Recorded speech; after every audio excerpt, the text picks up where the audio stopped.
میں اکثر اس موقع پر ایک واقعہ سناتا ہوں کہ حضرت مفتی تقی عثمانی صاحب مدظلہ العالی جہاز میں سفر کر رہے تھے. کھانا آیا تو ایک صاحب نے الٹے ہاتھ سے کھانا شروع کر دیا. تو حضرت مفتی تقی عثمانی صاحب نے فرمایا بھائی سیدھے ہاتھ سے کھائیں, مسلمان ہیں آپ, سیدھے ہاتھ سے کھانا چاہیے. وہ ذرا لبرلزم کی انتہا کو پہنچے ہوئے تھے, لبرل پنے کی انتہا کو. انہوں نے فرمایا کہ الٹے سیدھے کے چکر میں مولویوں نے لوگوں کو الجھایا ہوا ہے, اسی وجہ سے مسلمان ترقی نہیں کر رہا. الٹے ہاتھ سے کھاؤ تو سیدھے ہاتھ سے کھاؤ, تو پہلے الٹا چپل پہنو تو سیدھا چپل پہنو ہیں. یہ الٹے سیدھے چکر میں کس میں ڈالا ہوا ہے؟ مولویوں نے. اسی وجہ سے مسلمان ترقی نہیں کر رہا. تو اس نے بھی اسی قسم کا اعتراض کیا حضرت مفتی تقی عثمانی صاحب پر, جب انہوں نے کہا نا سیدھے ہاتھ سے کھاؤ, تو انہوں نے کہا کہ وہ بندہ کہنے لگا یہ مولویوں نے الٹے سیدھے کے چکر میں لوگوں کو ڈالا ہوا ہے, اسی وجہ سے مسلمان ترقی نہیں کر رہا. اب انگریز کو دیکھو, وہ الٹے سیدھے کے چکر میں پڑتا ہے انگریز؟ بالکل بھی نہیں. یہاں سے بھی کھا رہے ہوتے ہیں, یہاں سے بھی کھا رہے ہوتے ہیں.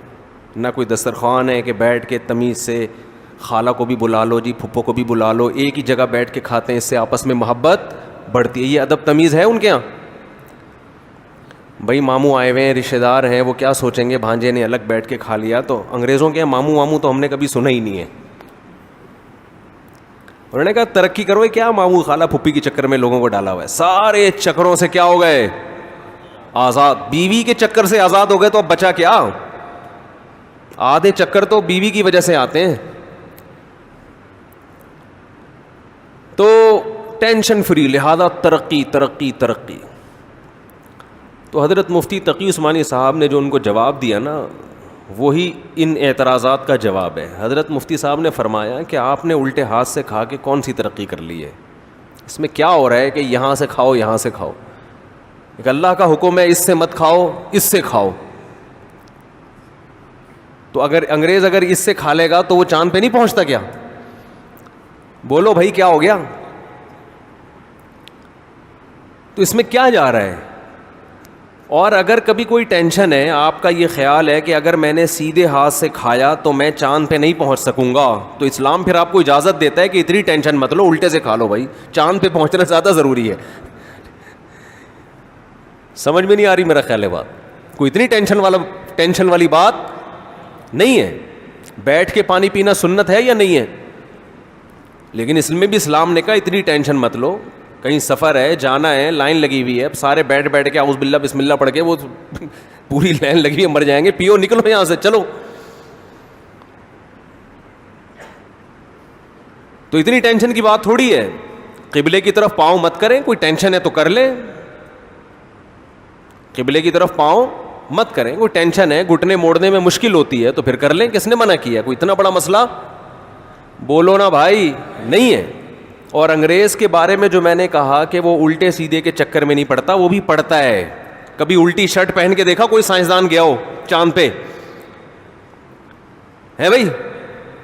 یا کوئی پروفیسر پڑھانے کے لیے آ رہا ہو اور الٹی جرسی پہن کے آ گیا ہو, یا الٹی ویسٹ کوٹ پہن کے آ گیا ہو. ویسٹ کوٹ تو وہ نہیں پہنتے, پینٹ کوٹ الٹا پہن کے آ گیا ہو. اب آپ کہہ رہے ہیں سر یہ پینٹ سیدھی تو پہنے ہو, کہہ رہے ہیں یہ الٹے سیدھے کے چکر میں یہ مولویوں نے ڈالا ہوا ہے. کچھ ڈائلاگ کی حد تک بہت زبردست ہوتے ہیں, لیکن ان تلوں میں تیل نہیں ہوتا, ان دعووں میں جان نہیں ہوتی. الٹے سیدھے کے چکر میں جو بھی انسان کا بچہ ہوگا نا وہ پڑے گا, جو گدھا ہوگا اس کو اس سے کوئی فرق نہیں پڑتا. الٹے ہاتھ سے آپ استنجا کرتے ہو, انگریزوں کے یہاں تو ہے ٹیشو پیپر ہے نا, الٹے ہاتھ سے آپ استنجا کرتے ہو, گندگی میں ہاتھ ڈالتے ہو. اسلام منع کر رہا ہے کہ اسی ہاتھ سے کھانا مت کھاؤ, یہ اشرف المخلوقات ہو تم. تو انگریز بھی پڑتا ہے الٹے سیدھے کے چکر میں, وہ الٹی پینٹ پہن کے کبھی بھی نہیں گھومے گا, صحیح ہے نا, الٹا بنیان پہن کے نہیں گھومے گا. وہ تو بڑا ڈیسنٹ رہتا ہے, بال وال بنا کے, تیل ویل تو ان کے یہاں ہوتا نہیں, لیکن بہرحال بڑی تمیز سے. تو اسلام نے اس سے زیادہ تمیز سکھائی ہے کہ کھڑے ہو کر پانی مت پیو, بیٹھ کے پیو. انسان ہو, گدھے تھوڑی ہو. کوئی مجبوری ہے تو کھڑے ہو کے بھی پی سکتے ہیں, جلدی ہے کہیں جانا ہے کوئی مسئلہ نہیں ہے. بیٹھ کے کھانا کھاؤ, کھڑے ہو کر مت کھاؤ, اللہ کی نعمت ہے یہ. مجبوری ہے تو بیٹھنے کی جگہ ہی نہیں ہے تو پھر کھڑے ہو کر ہی کھائے گا نا. اب ریڑھی پہ برگر کھا رہا ہے تو کہاں بیٹھے گا؟ گٹر کے ڈھکن پہ تھوڑی بیٹھے گا.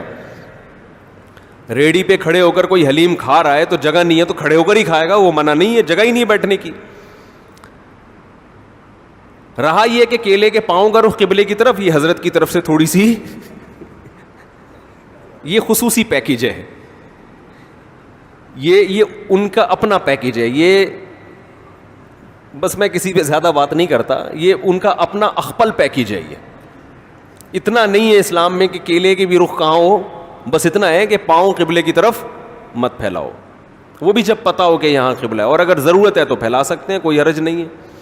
ضرورت ہی ہوتی ہے آپ کہیں سفر میں, وہ بستر کا رخ ہی اس طرف ہے ہوٹل میں اور وہ آپ پھیر بھی نہیں سکتے, یا کوئی مریض ہے تو ٹھیک ہے. پھر ادب ایسی چیز نہیں ہے جس کو سر پہ مسلط کر لیا جائے, ٹینشن بنا لی جائے. ہمارے نبی صلی اللہ علیہ وسلم نے جو اپنی نشست بنائی تھی, بسا اوقات آپ بات کرتے تھے آپ کا رخ بیت اللہ کی طرف آپ کی پشت ہوتی تھی, اس لیے کہ اگر اس کو بھی ناجائز کر دیا جاتا تو بہت مشکل ہو جاتا نا. وہاں تو لاکھوں لوگ ہوتے ہیں, کون کون اپنی پشت بچائے گا کہ بیت اللہ کی طرف نہ ہو. تو اس لیے آپ نے خود عمل کیا کہ بھائی یہ ضرورت ہے.